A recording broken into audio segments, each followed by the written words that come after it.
Okay, Luca, so for the third workout, I'm just going to show you the split squat. I think you understand. This could be the Bulgarian variation, but you can play with your stance here too, closer and further away, and see if you like one better with your hip.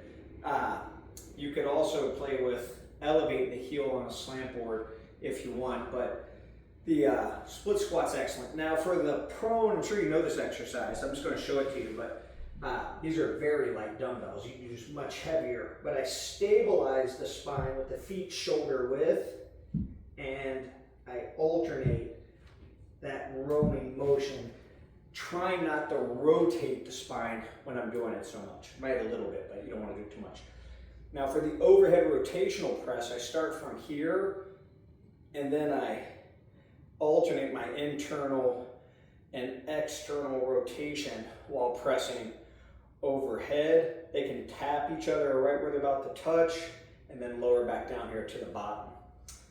Now for the segmental exercises, the 4-way ankle, you can do 2 legs, but I think you're going to be strong enough to do it on 1 leg, so I'm going to recommend 1 leg. You want to go back to where you feel a stretch, and you could do these on a stair too if you want more range of motion, but this is just a very simple way to do it, right?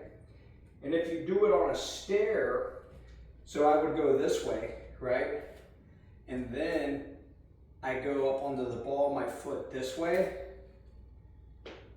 I'm doing the other foot just so I don't have to switch, but if I were to switch for the same side, it'd be like this. If you're doing it on a stair, right, basically what you'll do is you'd turn your foot out and turn your foot in. So if you want more range of motion, if you're doing it up on a step or a box, you don't have to use the wall. I'm just showing you the wall variation. You might like that. Now, I'll go back here. So now, with my tib raise, I pull my toes up towards my face. The more I extend my legs away from me, the heavier it gets. You could also do those seated, right? Your feet at the end of a bench with a dumbbell in between and pulling, or you could do it on a step, right, with your feet off, going into a bigger range of motion. So there's a lot of variations there. Now, for the single leg Romanian deadlift, there again, I'm using light dumbbells, you can put a slight bend in the knee, and it's not really about how far I go down. It's really about keeping that back flat, letting the hip move backward, creating that hinge till I feel the stretch, and then going back and forth, doing both sides there. Now, our next exercise, we got on the floor here, the obturator. I go bottom leg, 90-degree angle, okay? Top leg, foot on the ground, knee up. Now, I don't want to be jerking it. I want it all to be the rotation of the hip, right? I don't want to try to pop my leg up. So this is slow and controlled. And if you got pretty good range of motion, you can stay more towards the top part. If it's not that good, you just work wherever you're at. For the rolling abs, it's essentially a sit-up, but it's like a Pilates sit-up. So I want my feet to be like this. If I can't keep them on the ground like that, I may turn them out, or if I can't do the sit-up.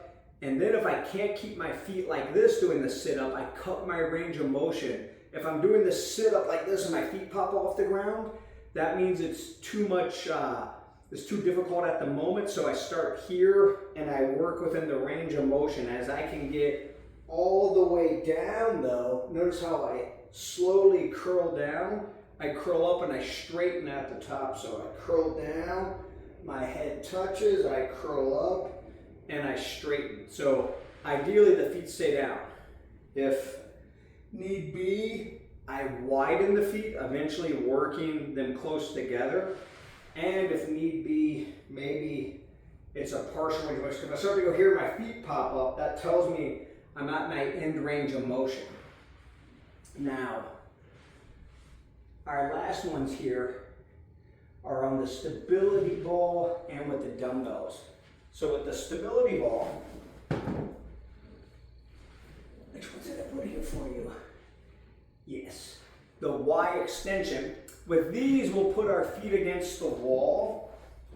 I like taking on the concave posture with the back at first, then I extend, then I raise up. You can hold there isometrically for a while or pulse back and forth, right? That's the Y extension. And then the lateral raise, I go like this. I gotta be where the ball can encapsulate me. So I'm usually more on the first third of it. Top leg straight, bottom leg bent, and I bring it up. I don't let it flop down. It's like I'm in an active gripping position. You can use light weights for the back extension in your hands.